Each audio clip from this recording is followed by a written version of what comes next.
right, looks like we have them back in the gate. Drone in the air. Gotta love these aerial views by that crazy robot camera. Here we go.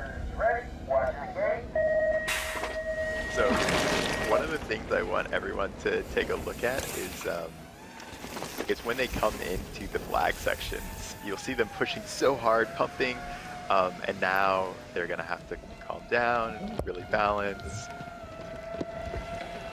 and then get back on the pedals to the finish. Yeah, really tight Well, margin that's there tough. between That was Fabian Cusini and Jesse Melamed. When you break it down, it ends up being 0.11 in favor of Fabian Cusini.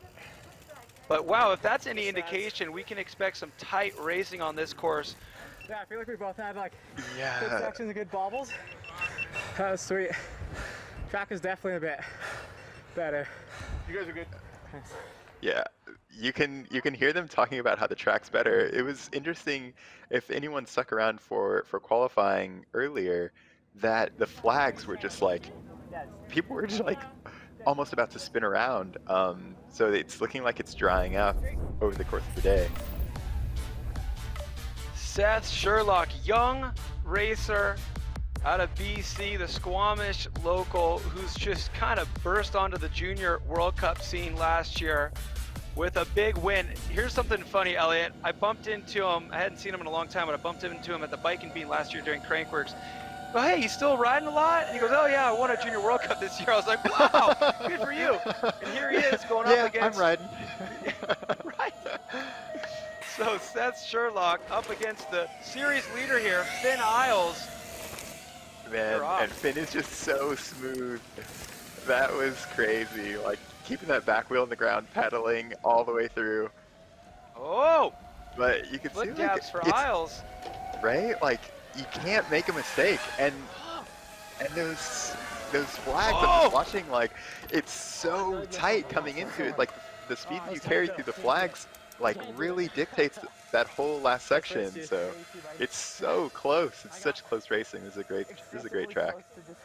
Yeah, I'm already really into this track. This is going to make for some really entertaining racing. We're waiting to see what that differential was right there, but Finn Isles sneaking through the finish line ahead of Seth Sherlock. But tight, only about a quarter of a second there in favor of Isles. The rest of the track's sick now. It's like rutting in. It's so like good. drying out. Yeah, I like scrubbed it and Okay, guys. Good, man. That's...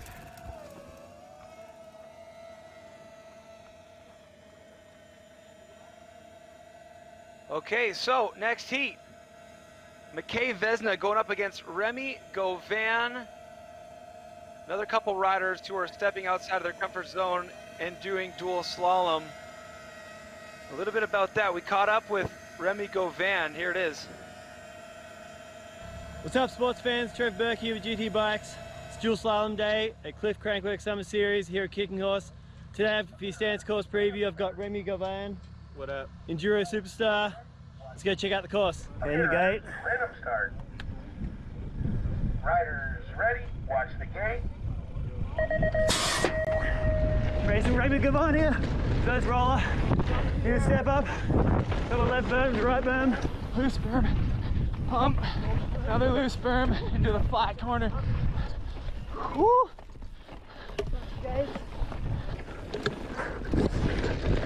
We'll step up, step off. Last step up, another finish. Woo! Nice. That was sick. Yeah. Good speed on the downhill bike. That was your dual slalom course preview presented by Stans with Remy Govan.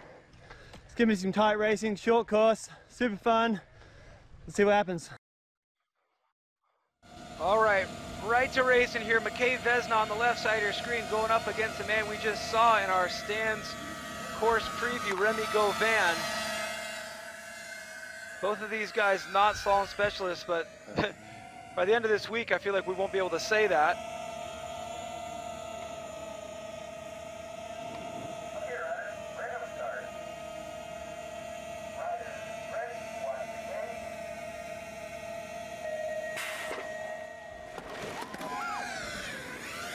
Oh, Remy Govan with a major hole shot, gapping McKay Vesna in the first straightaway.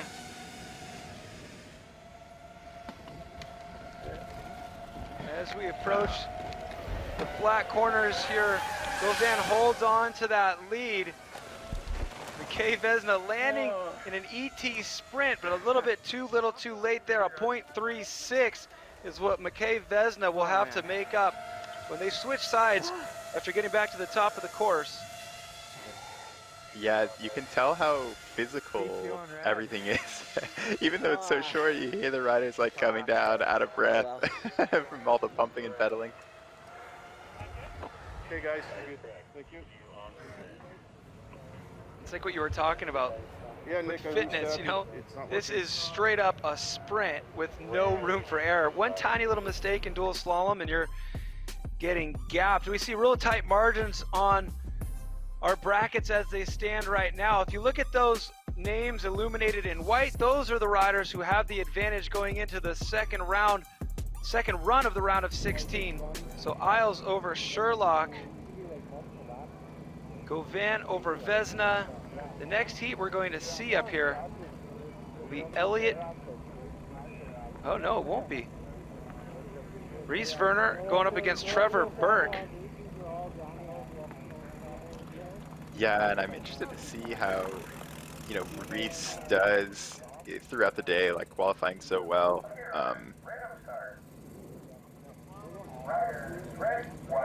And Trevor on his downhill bike is an interesting one. I think I overheard that he maybe blew out a fork and so he's just riding his downhill bike, which could be good. I mean, it looks like he's crushing it. I noticed that he was on the downhill bike in that course preview, and I figured, oh, he was just messing around just to get the shot, but it's going to be tough to get back up to speed there after that mistake for Trevor Burke. You can tell how hard he has to work, and you can really see the difference between a downhill bike and the trail bike. Just every single bit of energy he puts into it just goes straight into the suspension. Catching up, and then like that last corner of the grass, I just like. I'm rooting for him though. I want to see him make up that 1.3. That's a tall order. But do you remember a couple years ago when Danielle Beecroft won slalom in Whistler on the downhill bike? We were all laughing at the beginning of the day, going, "Oh wow, she brought a knife to a gunfight," and then she ended up leveling everybody. Right. Doesn't matter if you win the fight. So there we go. Lucas Cruz going up against Elliot with 2 L's, Jameson. Lucas Cruz, the youngster from the Sea to Sky area. I remember rubbing elbows with him when he used to be on Trek a couple of years back.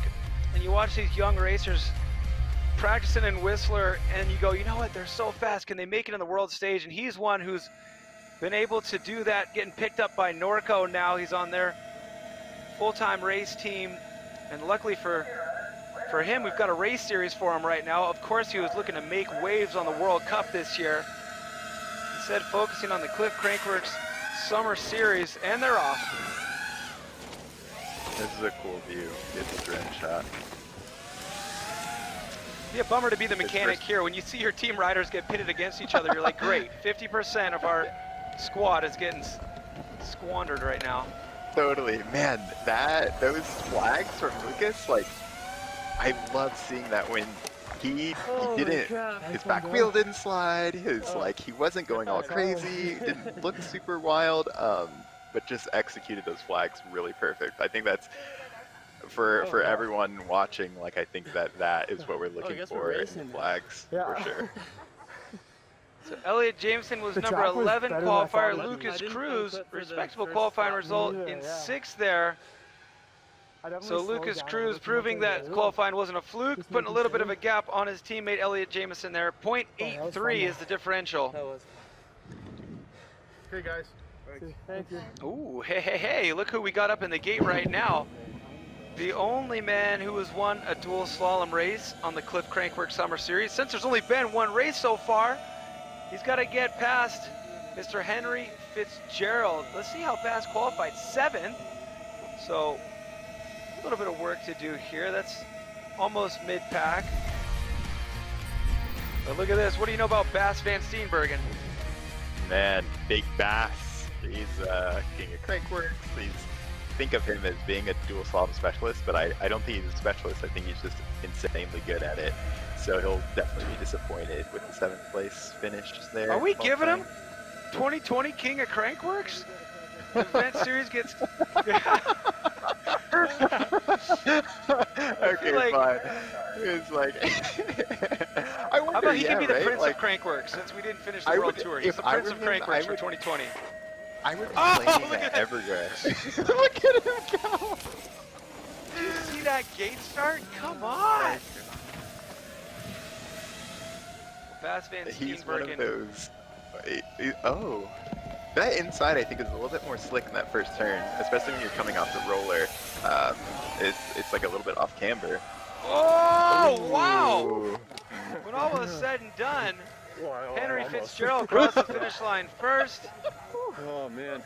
Next to the black corner. But man, tight That's gap to there. the Only black corner. 600ths of a second. Bass had Right in such the a good black start. corner. I feel like he may have had a little bit of a bobble in the flat corners. Did you notice that? So close. Yeah. It's I think this is one of those tracks where it's easy to lose it and hard to Thanks, win guys. it. If that makes Sweet. sense. No, it does make sense. That'll be really interesting. Bass Van Steenbergen's needing a flawless run when they get back up to the top and switch sides because he wants those points for the overall. I believe he's sitting in 3rd overall right now. Getting out in the first round of slalom would not help his cause. All right, this is where we sit right now. Those names lit up in white. Fitzgerald with the advantage over Van Steenbergen. Cruz over Jameson. We're going to get them back to the top, switch sides, kicking horse dual slalom, run 2 of round of 16 coming up next. Of course, we got to thank all the companies that are making this possible here. And going with the Canadian theme, we got to thank Cliff Bar. Send it, whip it, and keep on with Cliff Bar. What do I mean by the Canadian theme? They use organic Canadian rolled oats in those scrumptious bars. Of course, thanks to Maxxis for supporting the series. And I'm sure those Maxxis riders out there are looking for the mud spikes today. And Norco, designed and tested in British Columbia. We got to give a big shout out to them for contributing to this Cliff Crankworx Summer Series. But it doesn't end with just sponsorship. We should take this opportunity to acknowledge the land on which we gather within the traditional homelands of the Kitunaha. And we just pay our respects to the Kitunaha ancestors of this area. We couldn't thank them enough for allowing us to have our fun little bike race on these beautiful lands.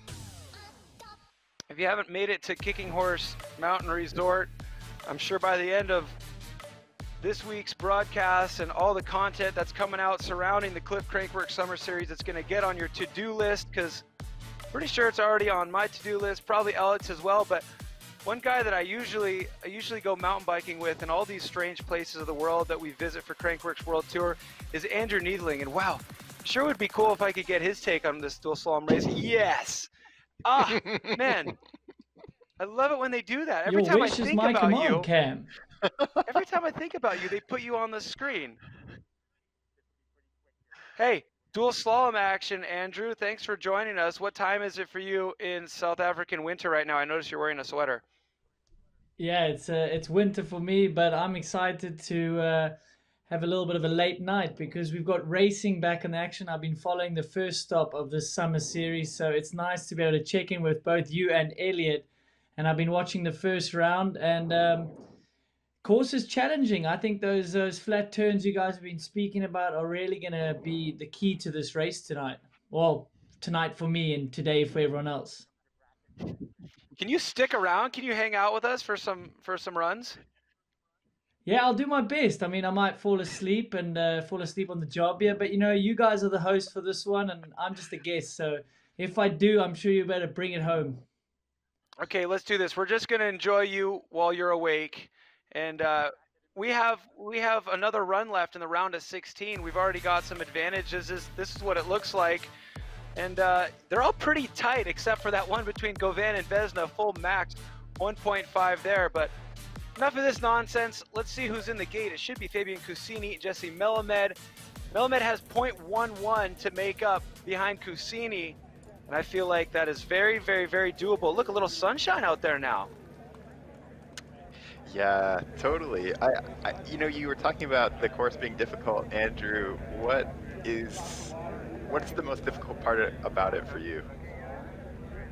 Well, I mean, we spoke about the flat turns, but I think it's being able to switch from being aggressive and attacking out the gate in the berms, in the hard pack sections, and then slowing it down into those flat turns. I mean, those are two different styles of riding.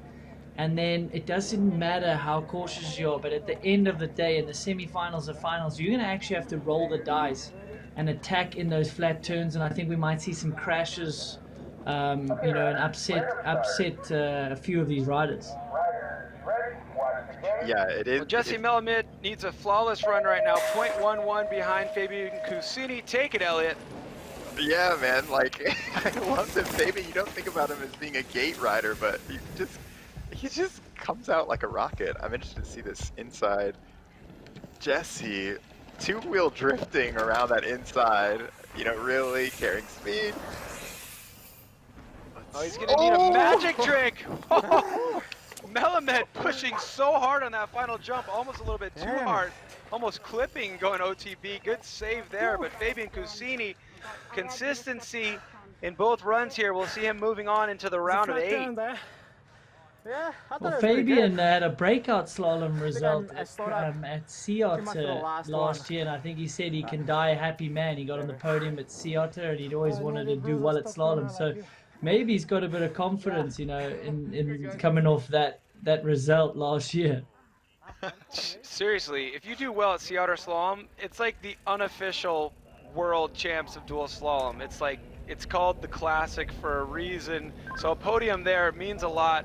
He's carrying that confidence into the Cliff Crankworx Summer Series and into the round of 8 for Fabian Cusini, but only one will survive after this matchup. Will it be our overall points leader, Finn Isles, or will young Seth Sherlock make up that quarter of a second deficit? We're about to find out. Yeah, I want to see Finn come over these two rollers, see if he can do that pedal wheelie, keeping his back wheel on the ground. It's just so nice. This inside turn that Seth is about to go over, I'm kind of like keeping an eye on it because you can see it's definitely cutting in. Saw a little dust come up there, which is crazy, and Finn just so smooth. Just so smooth. Oh, yeah. Well, I definitely have this one in the bag. I might as well manual through the finish line. High five. So Seth Sherlock, his day is done. He'll focus on downhill tomorrow with Finn Isles into the round of 8. How scary is that? Elliot, do you right think On the red, Finn the will red when you be come kind in, of chomping at the bit to try win slalom since he's won like, every other event either so really far, sick or but just you know, really minus scary. slalom, we know how competitive he is. yeah, kind of fun. Yeah, Man, better that way. is so true. That's where I was losing all my time, though, I think. Yeah. But also, he's the guy who pushes harder than anybody. And we saw him last week in slalom. Remember going up against Jacob Jewett? He completely attacked that left-hand berm and blew his tire off the rim, but that was the same run where Jacob Jewett crashed, so he got lucky there. But, you know, if you push that hard, you're bound to get bit. He got lucky, so you never know. He's looking strong here, but he needs consistency as well. McKay Vesna on the right side of your screen going up against Remy Gauvin. McKay was 1-5'd in the first run, so he's got a lot of work to do. Yeah. Yeah, he doesn't have a whole lot of slalom experience, so I think probably expect him to get better every week. This technical track is definitely going to suit him more. They're both That enduro red side racers. first right-hander of the flat corners is There it so is. off He's camera. he could break this up. Oh, that He might could have be. done it. So he needs a 1-5, which is the max differential. He 1-5'd So it. what did he do? What does that mean? Oh, that was bad. I think it goes to McKay. A second run counts? Yep, there it is. Says advances above his name there. Yeah, if you That's crazy. Man, that's so. I think that is one of the reasons why like the 1.5 makes it so cool, because even though the qualifying times are less than a couple of tenths apart, so you think that 1.5 is not possible, but it just goes to show that you can't give up. Make sure that you are pushing, and anything can happen. How often do you see 2 1.5s with no crashes? That was like straight up I've racing, but they never 1.5 seen each that. other. That was the weirdest thing ever.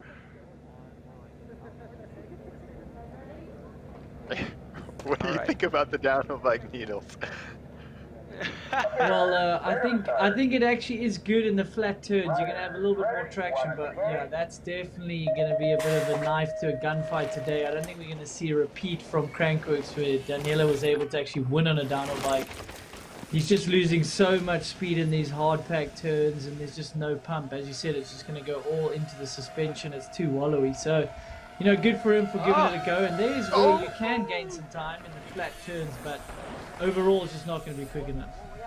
Yeah, and I think that's one of the things to kind of note for this, since it is such a long series. You know, like, I think, like I said, not positive, but I think Trevor's slalom bike is out of commission. And so instead of, you know, sitting it out, it's about getting points. And so he's out there making sure that he can give himself a chance for the overall. So let's take a look at our brackets right now, see who we have coming up, see who's made it out right now. Oh, this will be cool. First run in the round of 8, Mark Wallace will finally see our #1 qualifier going up against Fabian Cusini, who's looking strong and confident today. Finn Isles will be going up against McKay Vesna. The big question, who will Reese Werner be matched up against? We'll find out after this next matchup coming up between Elliot Jameson and Lucas Cruz. What would be something that you would think of for bike setup here, Neil?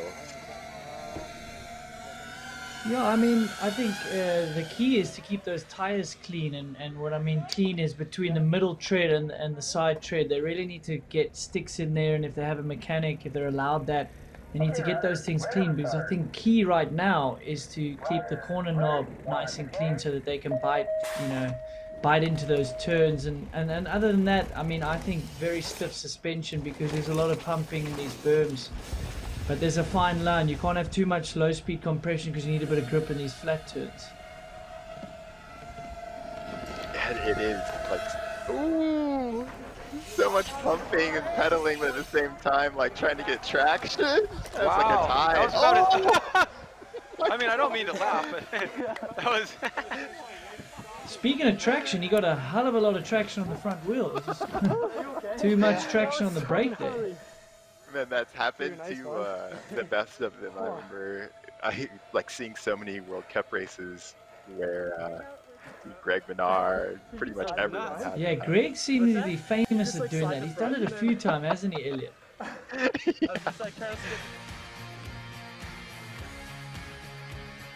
So there we go. It's going to be Lucas Cruz going up against Reese Werner in that third heat of our round of 8. Spectacular OTB in the finish corral there. One of the great things about this race, I mean, we don't have spectators, which obviously isn't ideal, but it's kind of cool being able to hear that banter between the athletes. And every once in a while, we get to have some banter of our own. We throw a headset onto one of our racers, and now Lucas Cruz. Lucas, this format, we've been grilling all the athletes about it, and now it's getting to the point where it's so grueling. We hear you breathing into that microphone right now. We're realizing this is kind of a sick experiment on how much humans can handle, how much bike racing we can throw at them. How are you faring after 1 week of competition, now halfway through week 2? Yeah, I'm loving it. It's been a while since we've been racing, so we just jumped straight back into it, and it's definitely full on, but I'm loving every minute of it. Okay, cool. One more question. We can't wait to find out the results from Mount 7 Psychosis. What was that like? Were you aware of that track, and was it pretty cool to have the opportunity to race on it? Yeah, it was such an honor, really. I've been watching those guys race it a long time ago, and it was just so amazing to race it and be a part of that. So yeah, it was insane. Bringing Psychosis to the next generation. You would have been quite young when that race took place back in the day, so I can't wait to see the footage of you racing it, and good luck in Slalom. We'll be rooting for you, man. Thanks a lot, guys. Cheers. All right, Lucas Cruz moving into the round of 8. We'll be going up against Reese Werner. That'll be a pretty tight matchup. 3rd and 6th place qualifiers there.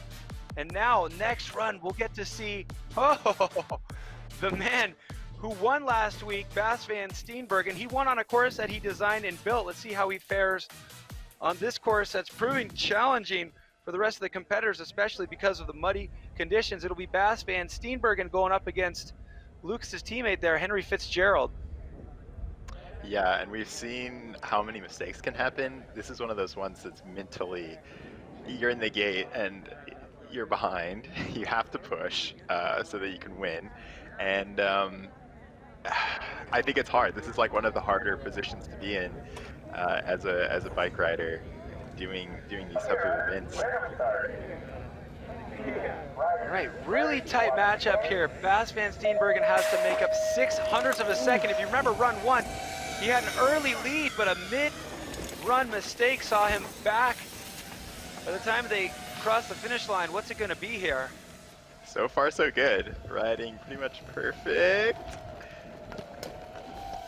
He's got to get on the gas.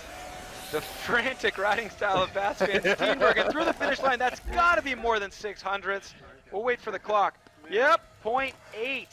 So Bas van Steenbergen moving around into the round of 8, sending Henry Fitzgerald back to the pits. Oh, yeah, it's like a Fair and square.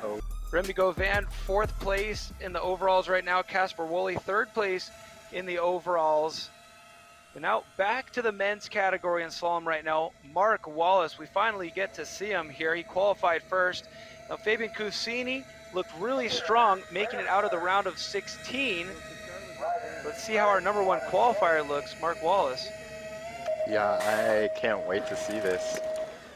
I haven't gotten to see him ride this course yet. Talking about how technically good he is.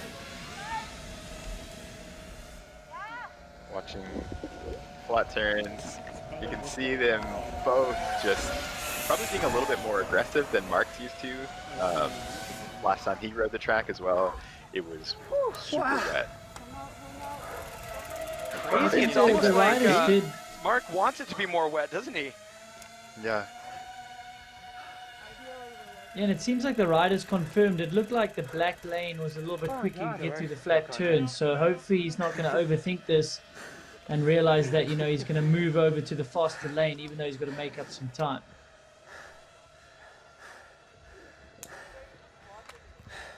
So I'm looking forward to this next bracket here. It's going to be your series leader, Finn Isles, going up against McKay Vesna, who's been vocal about not having a lot of dual slalom experience.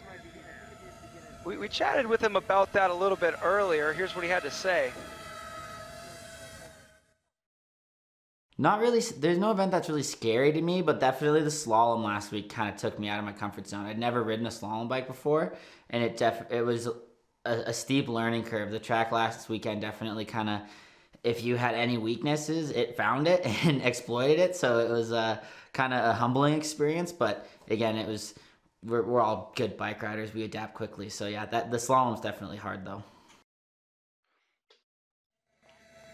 Slowly but surely, he seems to be getting up to speed and getting comfortable with slalom. And right now, hopefully, it's all going to culminate in everything coming together the right time here, because he's got to get past Finn Isles, the 5th qualifier. McKay Vesna was the 13th qualifier, and the gate is dropped. Not super quick, like right out the gate, but McKay with the power. You can see him kind of making up a little bit of time on that first straight. Finn taking his foot off. Yeah, that was fast by Finn on the red lane to be kind of even or even ahead there. Oh, McKay! Vesna through the line first! Hey, he's a quick learner. So fast he couldn't even shut it down before the fence. McKay Vesna laughing. I'm excited to get that 0.15 advantage over Finn Isles.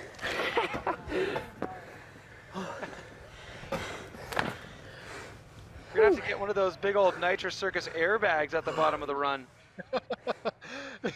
I love that. Tried. I almost jumped into the finish line again. And so, Needles, you were saying you thought the red side, Finn side, was a little bit slower. Love it. Yeah, I mean, Finn made it look really good, but I think overall we're seeing more guys have the advantage from that black side, and they're even the weaker qualifiers. So I think you can kind of hold it a bit faster on the black side, but Finn showed how quick he was in the beginning of the red, so he was able to kind of maintain that.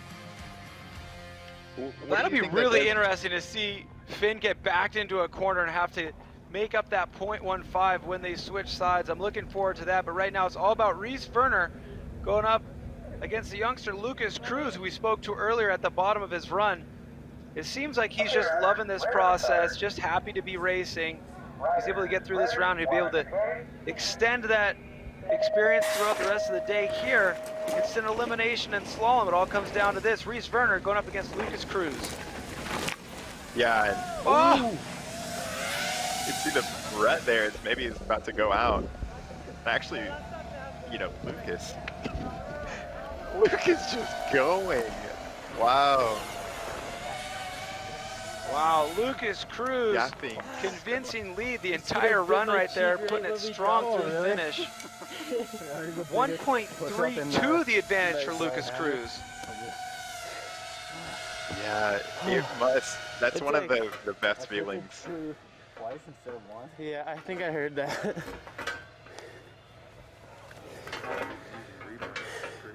I don't know how Lucas looks like he just like he doesn't even, he's not even sweating. When he's on the mic, like his hair looks great.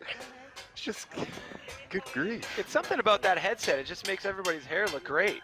I was like, you would have put the headset on me, I'd have been like pouring sweat, out of breath. Lucas is just like, yeah, no, just ready for my close-up, ready for my photo shoot. Ooh, remember this? Bas van Steenbergen, Kirk McDowell. We haven't seen Kirk McDowell yet because he also had a bye. But Bas van Steenbergen won in Silver Star. He's kind of the only guy out there with a purpose-built slalom rig. We talked to him about this crazy process. He had this to say. Yeah, probably. I feel like slalom is like, just because you have less suspension and like the tracks kind of change more in a way too. Like downhill, you're always going to be riding something pretty rough, but slalom, like if it's all pretty smooth, you can run a really stiff setup. But if you have like some choppy grass turns or something, or even like some really deep compressions, like you want to run a slightly softer setup and get some more grip, because it's always a bit of a balance between like technical, like dirt jumpy, BMXy kind of stuff and like flat, raw grass corners. So yeah, it's always a bit of a balance you got to find. So he's definitely taken everything into consideration when deciding how to set up his bike. You can hear from him right there. He knows what he's doing, and that's why he won in Silver Star. But not quite as dominant here on this course, but he did make it out of the round at 16. And in slalom, you definitely don't want to peak at the beginning. So let's see if Bas van Steenbergen is just steadily improving here. He's got to go up against a second place qualifier, but man, Bas is out to an early lead. Bas just, like, he is going fast, and he looks like he's going fast. It's like somebody's chasing him. Every race run, we see a Bas van Steenbergen. I'm like looking, where are the cops? Double unclip out of the gate. Oh, really? Oh. I thought it was your war cry. Did he mess up, or is he messing with me? Both feet. Oh, that's weird. How did that happen? But Kirk is riding great. He said he had a double unclip out of the gate. That's crazy. I mean, and still only being 0.13 back is he's right there. Yeah, that'll be an interesting second run for those guys if he's able to keep both of his feet in the pedals. He's only got 0.13 to make up. But look, basically, we got two really tight margins here. Vesna and Isles 0.15, Van Steenbergen and McDowell 0.13. So I'll look forward to run two of those. And this is what it looks like for the men. We've still got to drop them for their second run in the round of 8. yeah, Mark Wallace, #1 qualifier, half a second back. I think that he's really going to want to get a good result here, get him some points for the overall. So of course all these athletes are enjoying the opportunity to travel to Silver Star and now hanging out in Kicking Horse.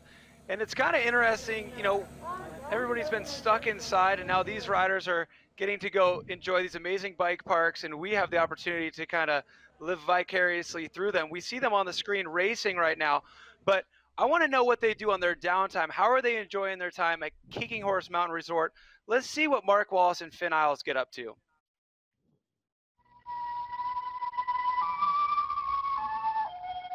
There was a time when beaver lodges like this one had almost disappeared from Canada because of COVID-19. But the beaver, who will always be associated with Canada's early days, has been reintroduced into many areas, and it's made a successful comeback. Oh my God.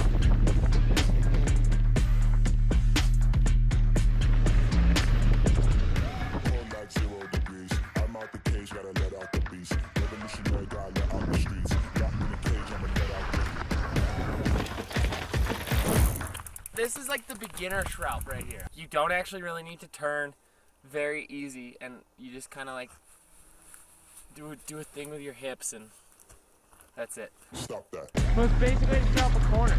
Grab back, brake, and stick a foot out.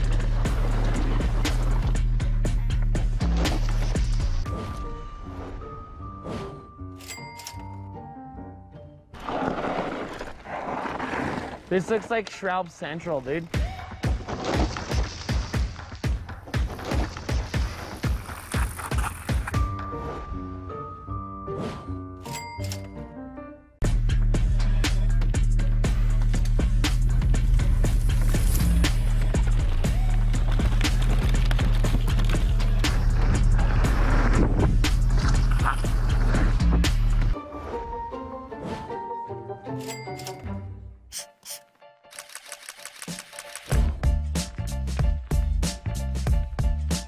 Lucky Lager Mimosa? Mark, dude, that is your drink. You are from Duncan. That's a dirty basket, buddy.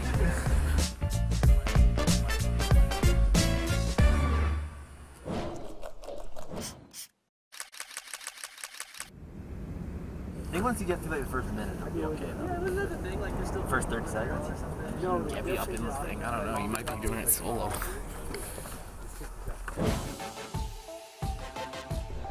How you feeling, Finn? Alright, it's at like 190 right now.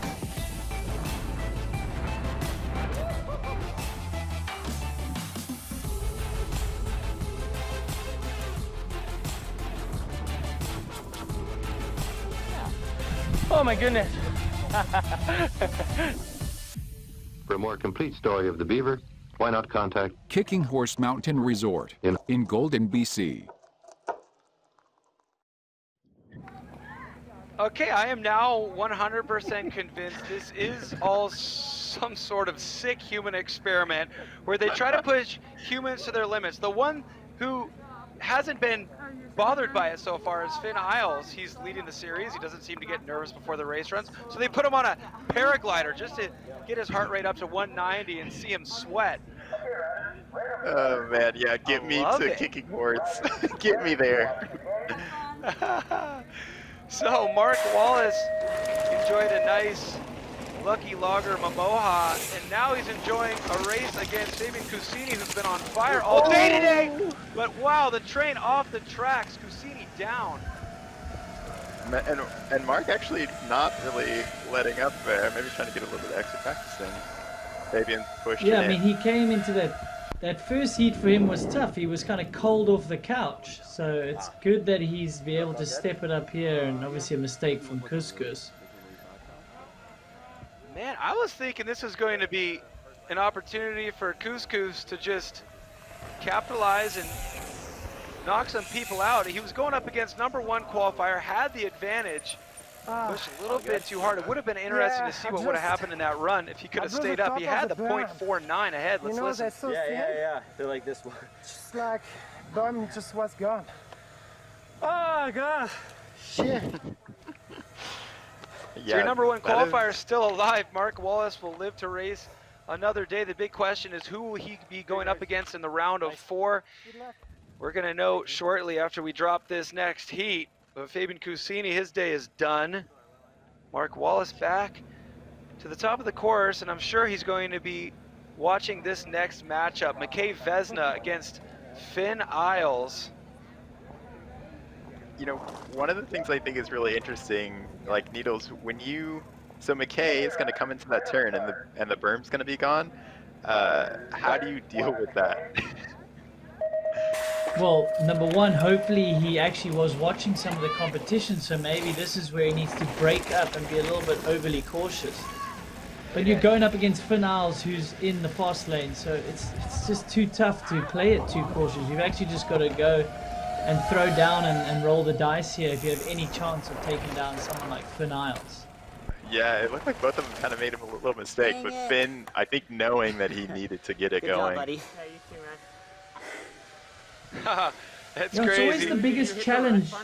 Yeah. When you go to the faster lane, it's a nice confidence booster, but when you're back, you never know if you can make it up. So it's like such a catch-22. You're like, I'm going to the fast lane, great, and then you're like, but I've got to make up 0.4. I've got to make up 0.5. Like, is that really the difference in these lanes? You know, it's such a kind of a head problem. You know. It is. It's so true, and I think it's like kind of down to personality. Like, would I?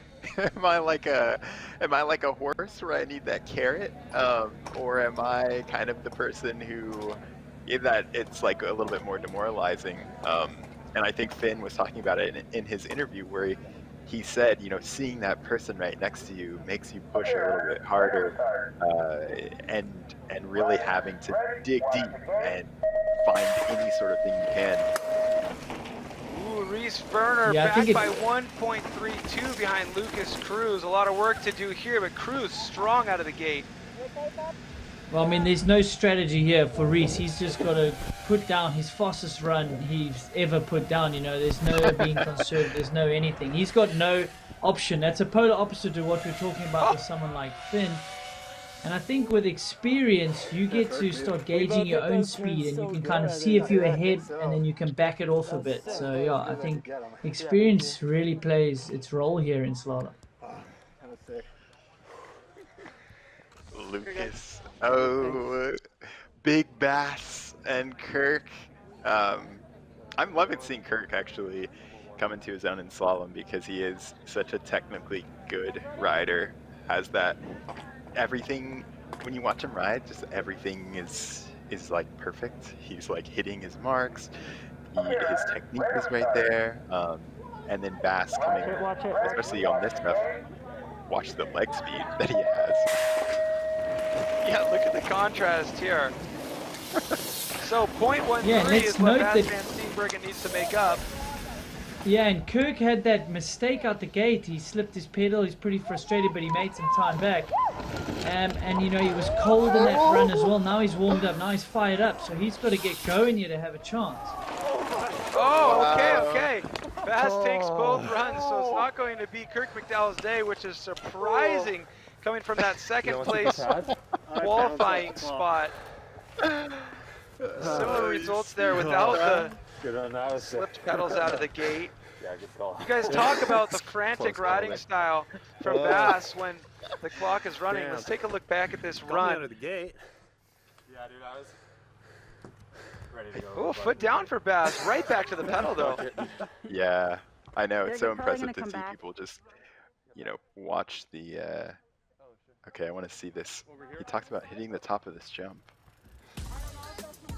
Oh, we didn't get to see it. I think he was trying to scrub speed and stay low and hit his back tire, and it kicked him up. One of those moments where you know you messed up. You bite off a little more than you want to chew there. Scrubbed too well.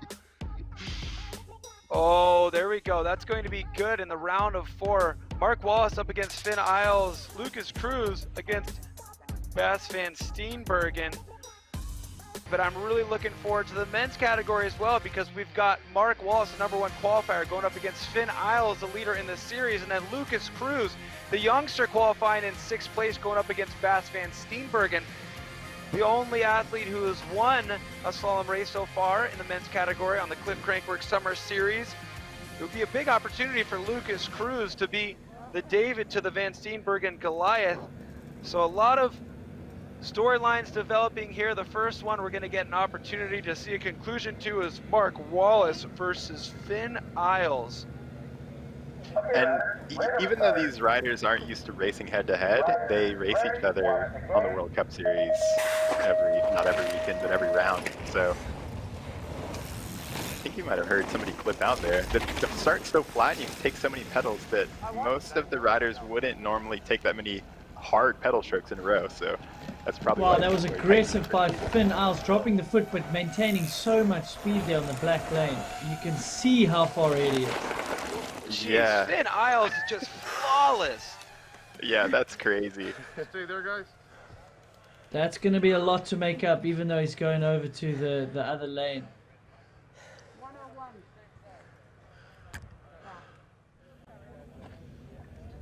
So advantage of a second going to Finn Isles ahead of Mark Wallace.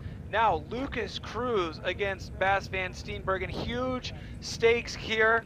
You make it out of the round of 4, and if you're a mathematician, you know that when we cut the field in half, there's just 2 left for that win. So who's going to make it into the gold medal matchup? Who's going to make it into the bronze medal matchup between Lucas Cruz and Bas van Steenbergen? This is a real opportunity for Lucas Cruz to take down a giant. It's so true, and he's been riding so well all day. I feel like one of the keys to the later races here is really pushing harder than you were before and earlier in the day in those flat turns. Like you mentioned, Needles, like Finn just nailing it. Yeah, I mean, you do get quicker and quicker as the day goes on, but you've also got to consciously tell yourself, I've got to go as hard as I can here. I can't be too conservative, because then you're going to kick yourself if you point 2 back and you had a clean run. Man, Bass is just getting faster and faster, like, throughout the day. Really, like, he has such a good run. Let's take a look. Is he running flats or cliffs? Because every time at the start of those flat corners, that right-hander, he's dropping a foot. He gets it back instantly. Let's see. He's clipping it, isn't he? Clips. That's crazy, Man, right? Like, to be able to unclip and then clip back in. Just so There was a race good. back in the day that Brian Lopes, because of a turn or some sort of section that was tricky, he ran flats on one side of his bike. I kid you not. One side had a flat pedal and a flat shoe, and the other side was clipped in. I mean, that's literally what he did back in the day. That's so both of these guys running clips. And Bas van Steenbergen, he had us wondering, just because he so effortlessly drops that foot around those flat corners, puts it back on, takes a pedal stroke, makes it around the next gate. Bas van Steenbergen definitely emerging as a slalom specialist out here, but still capable of getting wins in other categories. That was kind of hectic. Taking the win in the Air DH at Silver Star, and right now taking an advantage of 0.56 over Lucas Cruz in the Kicking Horse Duel Slalom.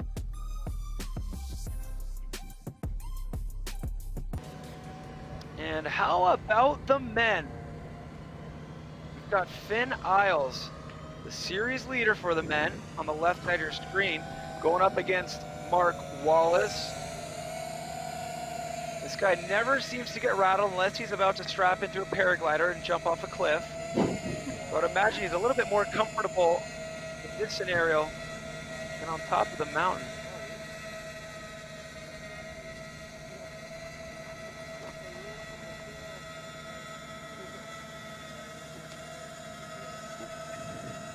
So Finn Isles against Mark Wallace. Mark Wallace, the #1 qualifier for slalom today. Finn Isles, the series leader. An opportunity for Mark to climb up those rankings. He could use some points right now, but Finn Isles not wanting to lose momentum. He's been running away with it so far. Here we go. Finn Isles ahead by 1 second. Finn running a super hard gear out of the gate. And this is where Mark Wallace has to throw caution to the wind. He has got to get and there you see. Oh, he forces a mistake from Finn. I thought Mark was gonna go Mark down. Wallace was aggressive, made a little bubble, but he put that pressure on Finn, and Finn, wow, huge mistake from him. Dang, that was, yeah, like you said, there had was... to make up a whole second. I want to look back at a replay. I don't know if we have the ability to do so. Let's hear what they say. Yeah, that was the worst. I was tucking my front wheel, thinking I'm going to ride into you, look over at you, and watch you wash. Yeah, that was Finn's to throw away there. But like you were saying. Okay, let's see. We're gonna get a replay. We are very lucky. Incidental contact. Did they touch? Oh. On the way again. What is it? Oh okay. My They both just happened to make mistakes at the same time in the same section, but I don't think one caused the other. There was no dominoes going on there.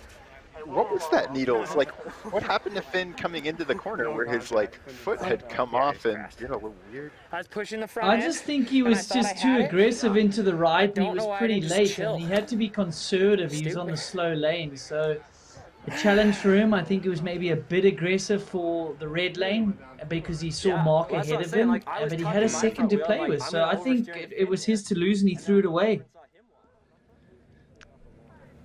Yeah, so it's what that means that we have for sure a new winner this week compared to last week.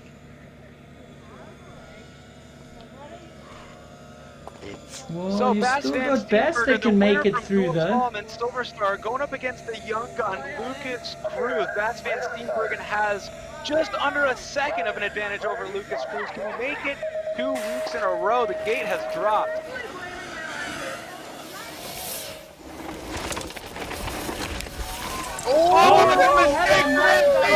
No way! What is happening here? Wow! Lucas Cruz finding one in the street. He will move into the gold medal matchup against Mark Wallace. What? Well, Hey, you know what? Elliot, We're not lying, you okay? maybe We've knew- been saying expect the unexpected here, and now crazy stuff happening. Elliot, maybe you did know something we didn't know. We are actually going to have a new winner. It's not going to be Bass. He's not going to put himself in the gold medal matchup at all. And I'm just, these guys, we said it, they're going to have to throw caution to the wind, even though they want to try ride conservatively. You can't ride conservatively. These guys are all so fast, so you got to push it. And then he's thrown it away. Guys, check it out. The bronze medal matchup is going to be Finn Isles and Bass Van Steenbergen, and that's going to be great. But look at the mistake here. What happened? Oh. Just cut the inside of the rut. That's crazy. It's one of those things where he didn't, you know, it's a mistake, but the mistake was that he was half an inch too far inside. His front wheel caught the inside of the rut, lost traction, and then hit that slick patch. I mean, we're not even giving it enough credit when we say it's a game of inches. It's more like a game of a half of inches here, as Bass Van Steenbergen just barely misses his line. The plot thickens, and things look like this. Mark Wallace and Lucas Cruz, the #1 qualifier Mark Wallace, going up against a young gun, Lucas Cruz. Lucas Cruz, another chance to knock down a giant. And then Finn Hiles versus Bass Van Steenbergen will battle it out for those 70 points and the bronze medal matchup in the Kicking Horse Duel Slalom. Don't leave. But back up to the top. Small final bronze medal matchup for the men. This is going to be a good one. Finn Isles, Bass Van Steenbergen. Now, these 25 athletes getting to travel and rub elbows side by side, they're getting to learn a little bit about each other. Finn Isles is definitely one of the most captivating characters in the field. We caught up with Georgia Assel about some of her observations about that racer right there, Finn Isles. I don't know, their mental game is just next level. Like, you could, especially Finn, he's such a funny guy. Like, you see him goof around, and then all of a sudden when it's race time, it's a different story, and they're just all so focused. Like, it's just switch, which, yeah, it's cool for me to get to see that, because I feel like I have the fun side of riding dialed, but sometimes racing gets really serious, and I don't know how to flip it. So yeah, it's cool. It's cool seeing them be able to. That's a cool observation there from Georgia Assel. Finn Isles definitely having fun on this tour, but like she said, the flip switches and he's all focused, but also he's a guy who lays it all out on the table. We saw him have a mistake. Silver Star Slalom, we saw him have a mistake here just moments ago, which is the reason why he found himself in the bronze medal matchup, but an opportunity to get focused once again and try to get those 70 points, sweep him out from under Bas van Steenbergen, who's sitting in second in the overall right now. So 1 and 2 in the overall, duking it out for points.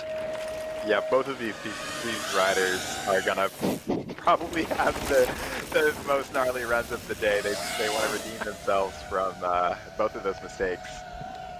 Yeah, there's a bit of venom in the blood for both of these guys. They both threw it away with a bit of an advantage over their competitors. Bas van Steenbergen on the fast lane. Wow. Yeah. Bas by 0.31 ahead of Finn, but both of them, ET sprinting across the finish line through the last finish line jump. Nothing left on the table for either of them. Yeah, and my you heard derailleur must have like shifted during that crash. It was in too easy of a gear off the start. Damn. So here we go, guys. Men's final. We got a David and a Goliath story developing here. Your #1 qualifier, Mark Wallace, going up against the youngster Lucas Cruz, who qualified in 6th place, but he's been charging all day, knocking people out. Now he has the opportunity to take the win. What will the story be? Man, and you know, we've been talking about mindset a lot. This feels like Lucas is really feeling it today. Really like enjoying himself, having a good time, good runs. But yeah, Mark is right there. So at the start, pretty normal. Mark, oh boy, back wheel going out. Oh, but it doesn't even matter.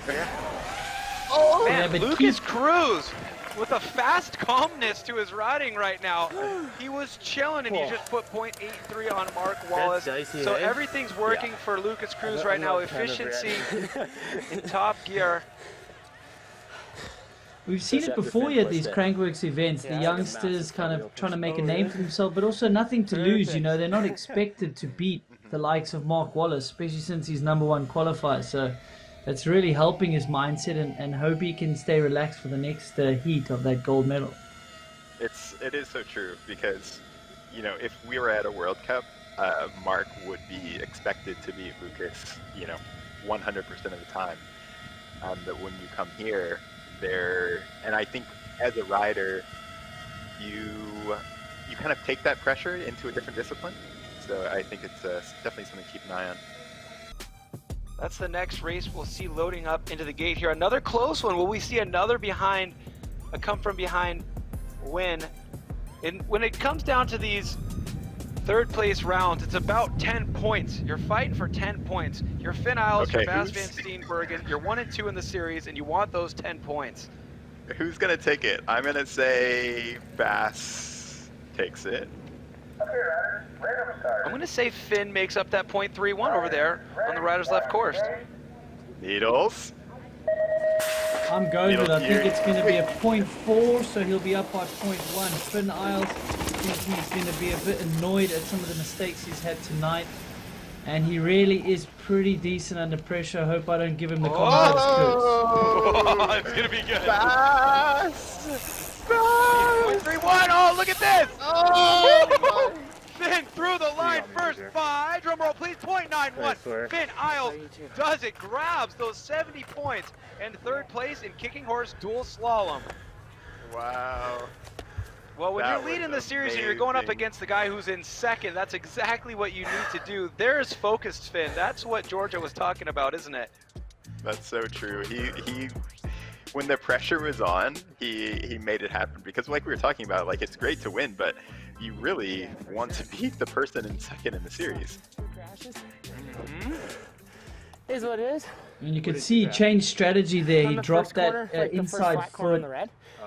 That's exactly where he made the mistake on the red turn, so I think that was a way better strategy for him. I was tucking the front, and I kind of looked, and he was tucking the front, and I thought I had it, so I went to pull out, and I just like stoved it. I just came out too early. It was like just fully, bit of a mind, didn't focus enough. Shouldn't have looked over. But all right, moving things over into the men right now. We have a .83 between Lucas Cruz and Mark Wallace. Mark Wallace, the #1 qualifier. Lucas Cruz, who's just been battling through the brackets, trying to take that 6th place qualification and convert that into a win.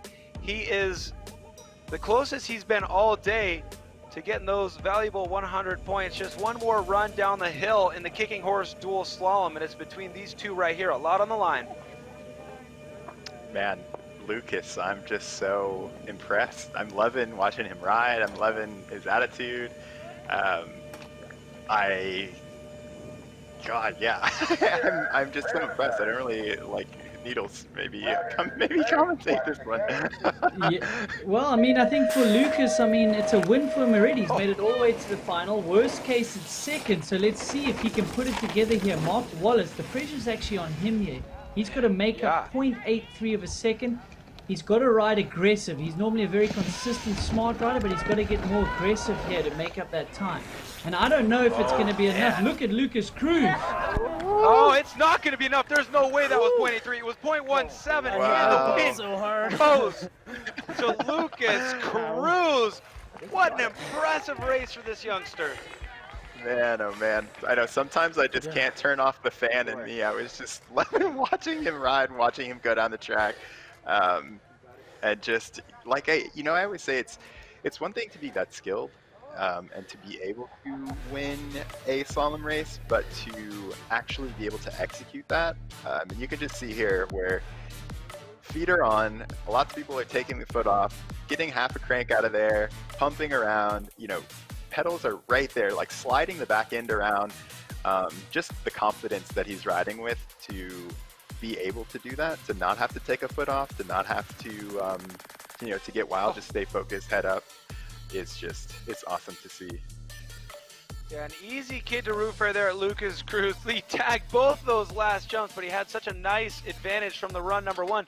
Let's not forget, kudos to Mark Wallace for qualifying first in the mud this morning and taking it all the way to 2nd place and 85 points to his tally. But in the men's category, it's all about Lucas Cruz, who is standing by on our headset. Lucas, first of all, congratulations. And I just want to ask, you're a youngster, you're climbing the ranks against some of these big names. Did you feel like you had what it took to take a win out here today, or were you surprised by your own performance? I was just hoping to pick up where I left off last week with the 3rd place, so I knew I had a little bit of skill in there, but everyone's working so hard to compete, so you got to do the same. And so going up against the #1 qualifier in the finals, was that messing with your mind at all, or were you just playing with that typical slalom mindset of just ride your own race? We saw some racers accidentally get distracted by things alongside. How do you deal with trying to just focus on your own race in this format? Yeah, I was definitely with that, like just trying to race my own race, and it was really variable this morning, so I don't know if we could base everything off of the qualifying, and that just gave me a bit of confidence to do well today. Well, you did great. You get 100 points, so I can't wait until the mathematicians crunch the numbers. We see where that puts you in the overall. We wish you luck tomorrow in the downhill. Hopefully you can add some more. Go get a good dinner or something. Fuel up for downhill tomorrow, and congratulations. Yeah, I hope so. Thanks a lot, Cam. Right on. Later, Lucas. So it's going to be really fun to watch that kid continue to progress as we go through the races here. That's kind of what this Cliff Crankworx Summer Series is all about. That's what we were thinking about when this whole thing started, is we have some big heavy hitters, some big names, and then these youngsters who are just in their first year out of juniors who were so keen and frothing to go race the World Cup Series, but that was taken away from them because of pandemic. Now they have the opportunity to go square up, and we're seeing some of those, like Casper Woolley, who unfortunately wasn't racing today. He had issues earlier on, but Lucas Cruz taking the win. Do you think this is the part of the 3-week overall right now where they start to gain the confidence and they're going to start closing the gap against those heavy hitters? Man, I think it's I think we kind of saw that in the first week where we knew everyone was skilled. We kind of got this maybe false impression that the people that were supposed to win would win. But this week, even though Mark got second, like for him to back up first place qualifier is amazing. Lucas Cruz, like you were talking about. And so I think it's just awesome. I think from the outside, Needles, what do you think about this? Like seeing the first race and the first week happen, and then now we're halfway through the second week.